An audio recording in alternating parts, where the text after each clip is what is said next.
എടാ ഞാനില്ലേ ഇന്നലെ ഒരു ഷോർട്ട് ഫിലിം കണ്ട് യൂട്യൂബിൽ അപ്പൂപ്പൻ ആൻഡ് ബോയ്സ് ചാനലാണ് ഉള്ളത്. ഞാൻ ആ ചാനൽ മുമ്പേ ഫോളോ ചെയ്യുന്ന ആളാണ്. പൊതുവെ രൂക്ക് ചാനലാണ്, അനന്തരാമൻ അജയ്യുടെ ചാനലാണത്. ഞാൻ കൊറോണയുടെ സമയത്താണ് ചാനൽ ഫോളോ ചെയ്യാൻ വേണ്ടി തുടങ്ങിയത്. പൊതുവെ കുറച്ച് വീക്കർ ആയിട്ടുള്ള തല്ലിപ്പൊളി സിനിമകളൊക്കെ എടുത്ത് ഊക്കുന്ന ഒരു ചാനലായിരുന്നു അത്.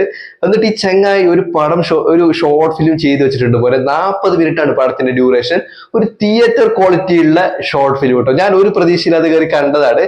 ഞാൻ ശരിക്കും ഞെട്ടിപ്പോയി. ഒരു പക്ക ഹൊറർ സാധനം. ഇതൊരു ഫുൾ ലെങ്ത് മൂവിയൊക്കെ ആയിരുന്നെങ്കിലേ കിഡിലായ രണ്ട് കഥാപാത്രങ്ങളായാണ് നമ്മൾ സ്ക്രീനിൽ കാണുന്നത്. ഒരു മുത്തശ്ശിയും പിന്നെ അവിടെ ജോലി അന്വേഷിച്ച് വരുന്ന ഒരു ചെക്കനും. അവന്റെ പേര് റോണി എന്നാണ് ക്യാരക്ടറിന്റെ പേര്. ശിവരാജാണ് അത് ചെയ്തിട്ടുള്ളത്. ആ അമ്മച്ചി അമ്മൂമ്മയായിട്ട് അഭിനയിച്ചിട്ടുള്ളത് KPSC ലീലാമ്മയാണ്. അവരൊരു കിഡിൽ ആക്ട്രസ് കേട്ടോ. നമുക്ക് കാണുമ്പോൾ തന്നെ നമ്മുടെ ഡാഗിനിയല്ലോ ഇല്ലേ, ഏതാണ്ട് അതേപോലത്തെ ഒരു ഫേസ് കട്ടുള്ള ഒരു അമ്മച്ചി. അവരെ കണ്ടു കഴിഞ്ഞാൽ ശരിക്കും പേടിച്ചു. ഞാൻ സിനിമ സ്റ്റാർട്ട് ചെയ്ത് 2-3 മിനിറ്റിനുള്ളിൽ തന്നെ ഇല്ലേ സിനിമയിലേക്ക് ഇന്നായി. സത്യം പറയാലോ, അതിൽ ആ ഹോം നേഴ്സ് ആയിട്ട് വരുന്ന ചെക്കന്റെ സ്ഥാനത്ത് ഞാനാണെങ്കിൽ ഉണ്ടല്ലോ ആ വീട്ടിന്റെ ഉള്ളിൽ കയറി ആ വീട്ടിലെ പ്രോപ്പർട്ടീസ് എല്ലാം ഒന്ന് നോക്കിയിട്ട് തന്നെ ഇല്ലേ ഇറങ്ങി ഒറ്റ ഓട്ടോ ഓടിയനെ. പേടിപ്പിക്കുന്ന ഒരു വീട് എന്ന് വെച്ചാൽ വലിയ ബംഗ്ലാവ് പോലത്തെ വീടൊന്നും അല്ല, പക്ഷെ അങ്ങനെയുള്ള വീട്ടിനുള്ളിൽ കയറി കഴിഞ്ഞാൽ സ്വാഭാവികമായിട്ട് നമുക്ക് ഒരു പേടി തോന്നും.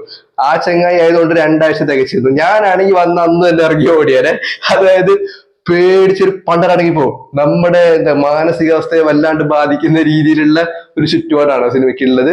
ശരിക്കും ഞെട്ടിപ്പോകും. ഞെട്ടിക്കാന്ന് വെച്ചാൽ ഈ പ്രേതം ഭൂതം അങ്ങനെയുള്ള ഇതുകൊണ്ടൊന്നും ഞെട്ടിക്കലല്ല, പക്ഷെ വിഷ്വലി പിന്നെ അതിന്റെ എഡിറ്റിങ്, മ്യൂസിക് നമ്മൾ വല്ലാണ്ടായി പോകും. ആ വീട്ടിനുള്ളിൽ ഉപയോഗിച്ചിട്ടുള്ള ചില പ്രോപ്പർട്ടീസും കാര്യങ്ങളെല്ലാം കാണുമ്പോൾ തന്നെ ഇല്ലേ നമുക്ക് ഭയങ്കര നെഗടിക്കും. എന്തോ ഒരു കുഴപ്പമുണ്ടല്ലോ എന്നുള്ള ഇത് തോന്നിപ്പിക്കുന്ന രീതിയിലാണ് ആ വീട് മൊത്തത്തിൽ അവർ സെറ്റ് ചെയ്ത് വെച്ചിട്ടുള്ളത്. വളരെ മിനിമൽ ആയിട്ടുള്ള ഡയലോഗ്സും കാര്യങ്ങളൊക്കെ ഉള്ളൂ. പിന്നെ ആ അമ്മച്ചിയുടെ ഒരു ലുക്ക്, ഒരു മാക്സിയിലോട്ട് ഇങ്ങനെ വരുന്ന ആ ലുക്ക്, പിന്നെ അവന് ഭക്ഷണം കൊടുക്കുന്ന രീതി ഉണ്ട്. എല്ലാ ദിവസവും രാത്രി വിളിച്ചിട്ട് ഇവന് ചോറ് കൊടുക്കുന്ന ഒരു പരിപാടി ഉണ്ട്. അതെല്ലാം കണ്ടു കഴിഞ്ഞാല് നമുക്ക് തന്നെ എന്തോ ഒരു വിശപ്പശയൊക്കെ തോന്നും. എനിക്ക് ഒരു ഘട്ടത്തിൽ തോന്നി ആ വീട്ടിൽ വന്ന ചെങ്ങായി കുറച്ച് വീക്കർ ആയതുകൊണ്ടാണ് അവൻ ഓടാത്തത്.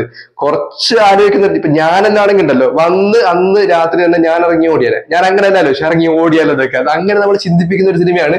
കുഞ്ഞിപ്പടം 40 മിനിറ്റേ ഉള്ളൂ. മറ്റ് എലമെന്റോ കാര്യങ്ങളൊന്നും അവർ കൊണ്ടുവന്നിട്ടില്ല. പക്ഷെ പരമാവധി അവർ പേടിപ്പിക്കാൻ വേണ്ടി ശ്രമിച്ചിട്ടുണ്ട്. അതൊരു പരിധി വരെ വിജയിച്ചിട്ടുണ്ട്. അതിൽ കൂടുതലില്ല. അവർ പേടിപ്പിക്കാൻ നോക്കിയിരുന്നെങ്കിലുണ്ടല്ലോ ആ സിനിമ കുറച്ച് വീക്കറായി പോയേനെ. പക്ഷെ ക്ലൈമാക്സിൽ നല്ലൊരു കിടിലൻ ക്ലൈമാക്സ് അവർ വന്നിട്ടുണ്ട്. ഈ ലീല എന്ന് പറയുന്ന ഒരു ആക്ട്രസിന്റെ ഒരു നരേഷൻ, ഒരു കഥ പറഞ്ഞു കൊടുക്കുന്ന രീതി ഉണ്ട് കേട്ടോ. ഞാൻ വിചാരിച്ചത് ആ കഥ കഴിഞ്ഞ പാട് തന്നെ ചെങ്ങായി ഇറങ്ങി ഓടിയെന്ന്. പക്ഷെ അവൻ ഓടിയേയില്ല. അവൻ എന്തെങ്കിലും കുഴപ്പമുണ്ടോ അറിയില്ല, പക്ഷെ അവൻ ഓടിയില്ല. ഞാനാണെങ്കിൽ വന്ന അന്ന് തന്നെ ഓടിയാനെ. ഓക്കെ, എനിക്ക് മെൻഷൻ ചെയ്യേണ്ട 2-3 പേര്. ഒന്നിന്റെ DIP ആണ് വിജയ് കൃഷ്ണൻ. നല്ല രീതിയിൽ അദ്ദേഹം ക്യാമറയും കാര്യങ്ങളൊക്കെ ചെയ്തിട്ടുണ്ട്. പൊതുവെ വളരെ ഡാർക്ക് ആയിട്ടുള്ള നമ്മൾ ഈ ഭൂതകാലം എല്ലാം കാണൂലേ, ഏതാണ്ട് അതേപോലെ ഉണ്ട്. പിന്നെ മ്യൂസിക് ആയിട്ടുള്ളത് RK മ്യൂസിക് ആണ്. ശരിക്കും അവർ ഞെട്ടിച്ചിട്ടുണ്ട്. പിന്നെ എഡിറ്റർ മിഥുൻ ആണ്, അത്യാവശ്യം നല്ല രീതിയിൽ വർക്ക് ചെയ്തിട്ടുണ്ട്. പിന്നെ ഈ പടത്തിന്റെ ഡയറക്ടർ ആയിട്ടുള്ള അനന്തരാമൻ അജയ് ഫോണിൽ കൂടി അഭിനയിച്ചിട്ടുണ്ട്. അതും അത്യാവശ്യം നന്നായിരുന്നു.